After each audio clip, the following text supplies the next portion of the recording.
a computer-programmed reality.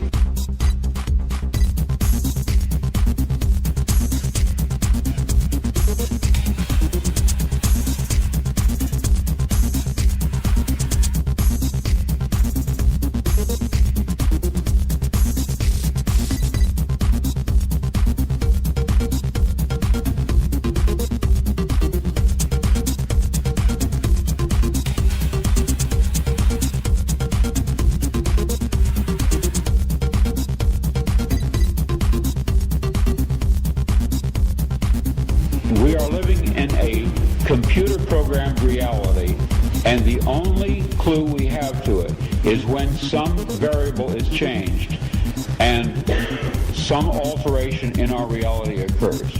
We would have the overwhelming impression that we were reliving the present, déjà vu, perhaps in precisely the same way, hearing the same words, saying the same words.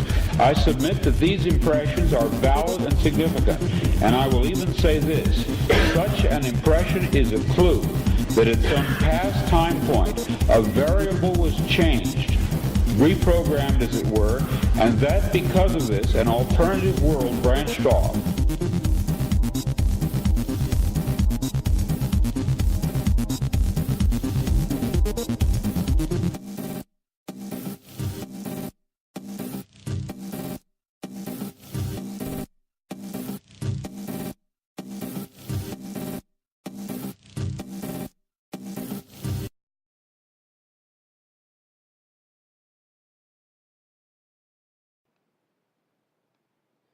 Well, all right, what's happening out there?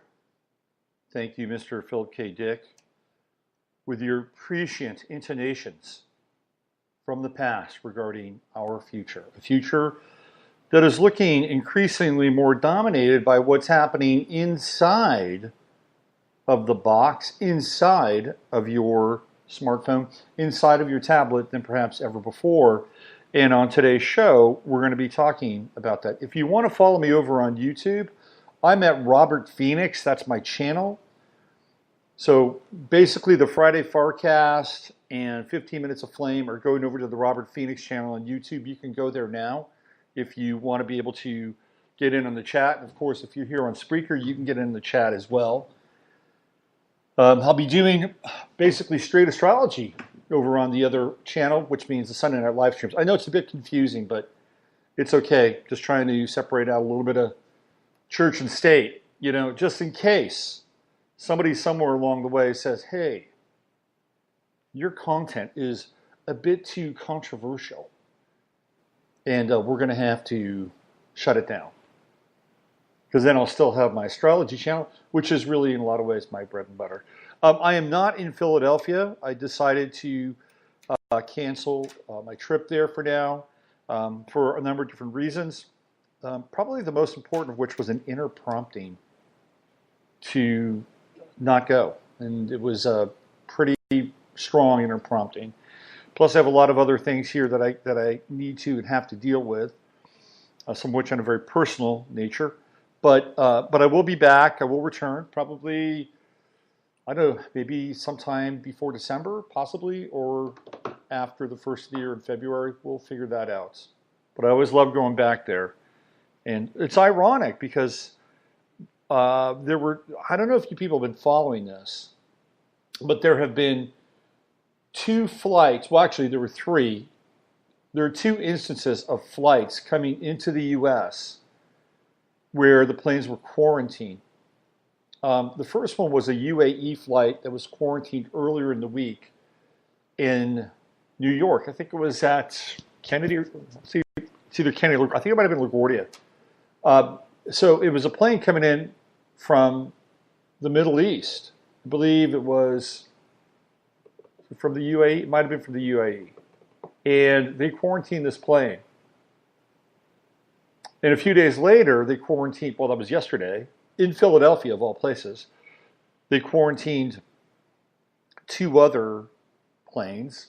And they were from, one was from Germany, and the other, I believe, if I'm not mistaken, was from Saudi Arabia. And so what did all 3 planes have in common? Question mark. We got one person that gave a thumbs up. Hey, if you're over here on the YouTube channel, just let me know. Give me a heads up.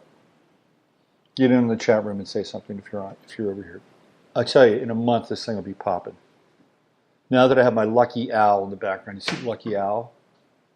It's my lucky owl. I got all my totems up there, right? I got my wise man, my African wise man. You know, with hey, what's going on, Len? You know, with the Anunnaki head. So I'm covering the Anunnaki thing, my Elohim brother. And then we have my owl. Then we have the crystal, the magical crystal, the glowing crystal. And then to the left of that is the medal, the trophy that my team won back in 2016, fall 2016.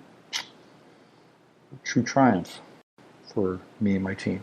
Anyway, let's see what's going on Facebook over there. Somebody's chirping at me. Yeah. Okay, so we got that. All right. So welcome to the show. And if you're just tuning in, I was talking about these flights that were coming in from three separate points. I think one was from the UAE, one was from Saudi Arabia, and then the third was from Germany. What did all three have in common? Well, all three had in common the fact that they were populated by people that had been to Mecca in Saudi Arabia. So that was a pretty common theme on that. And they all got sick. They were all really, really sick. You know, they were all kind of exhibiting flu-like symptoms. This is really interesting in some ways. You know, we live in such a symbolic universe. And I know that there are a lot of people that don't like to think about that. But we do. It's just the way it is. You know, symbols define our lives in a lot of ways. And we can transcend the symbols, and we have to be free.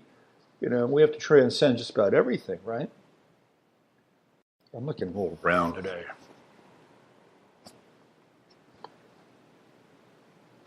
This gives me a little bit more of a street vibe.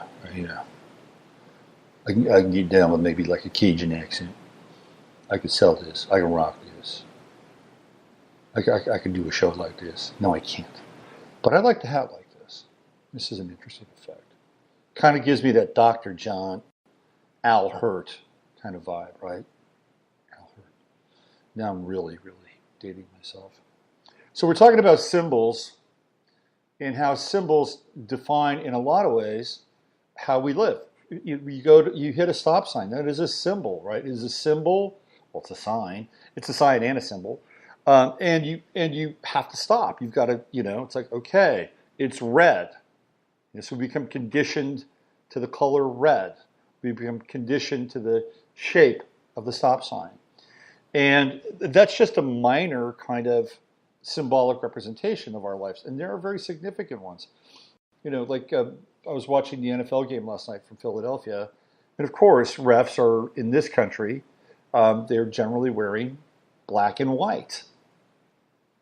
Why black and white? Well, because black and white represents duality.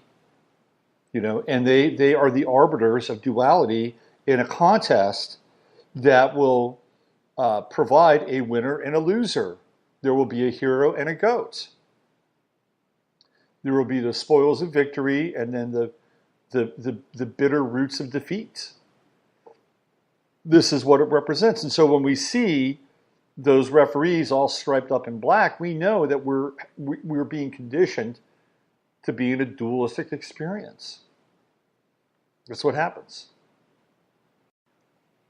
In baseball, when we see an umpire, he's all dressed in black. I don't think there's a she yet. In the minor leagues there are. I could be wrong. But they're all dressed in black. Black is the color of Saturn. And so when we see umpires umpiring a game, we know immediately that they're going to be dressed in black. And even though we don't know that black is the color of Saturn, though I just shared that with you. They are performing a rite of Saturnalia. They are the judges. They are the lord of the contest. They, in many respects, are the game overseer director. They are gods. That's what they are. It's a game. They're overseeing it, and their calls direct, in many ways, which way the game goes. So these are symbols, basic symbols that we live with every single day that we're not even really aware of. So we live in a symbolic life. We live in a symbolic universe. Happens all the time. I was talking about the Nike symbol the other day when I was going down the Colin Kaepernick. By the way, I saw the Colin Kaepernick commercial last night. You know, Nike's going all in. They're going all in on the street cred. They're just going all in. They want eyeballs, man. They want eyeballs. That's it. They just want eyeballs. They want eyeballs. They want traction. They want to get to the top of the hashtag trending on Twitter. That's what they want. Now, whether or not it's a good long-term strategy, who knows? Who cares? I don't think people are into long-term strategies anymore. Even though we're in Saturn and Capricorn, most people are not into long-term strategies. However, the game overseer directors on the planet, they are into long-term strategy. We're going to talk a little bit about that today with the EU. So I saw the Kaepernick commercial. It's about everything you'd expect it to be. It's all the people that represent the demographic of the left or the progressive. I mean, it's all there, right? It's like check, check, check, check, check. I can just see the sitting around Nike. By that way, the guy that's running Nike, he's kind of under fire, and we're living in a very weird time. There are people that are exposing his art collection, which is very bizarre, by the way. It's very, very bizarre. There's a lot of like cartoon mayhem. You know, it's like Hieronymus Bosch meets Looney Tunes. It's bizarre shit. Now, you know, people can have bizarre shit.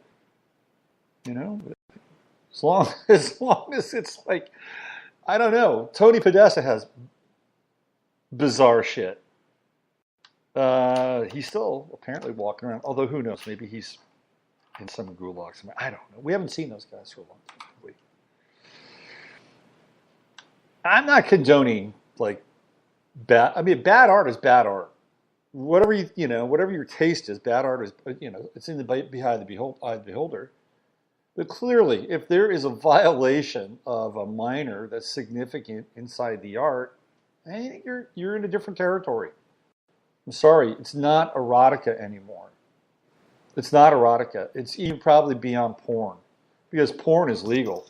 There was a day when porn was so illegal it wasn't funny, you know. I mean, porn. I mean, it was like oh. You had to make some serious sacrifices to get your porn fix on, if that's what you wanted to do. First of all, you'd have to go to a major urban city for the most part, right? Then you'd have to go to a crappy part of town, a crappy part of downtown. It'd be that part of downtown where, people rent rooms by the week. So you'd have to cross that threshold. And then once you cross that threshold, you had to buy a ticket and go inside of a seamy theater and hang out with a bunch of other people that are crossing that threshold. So there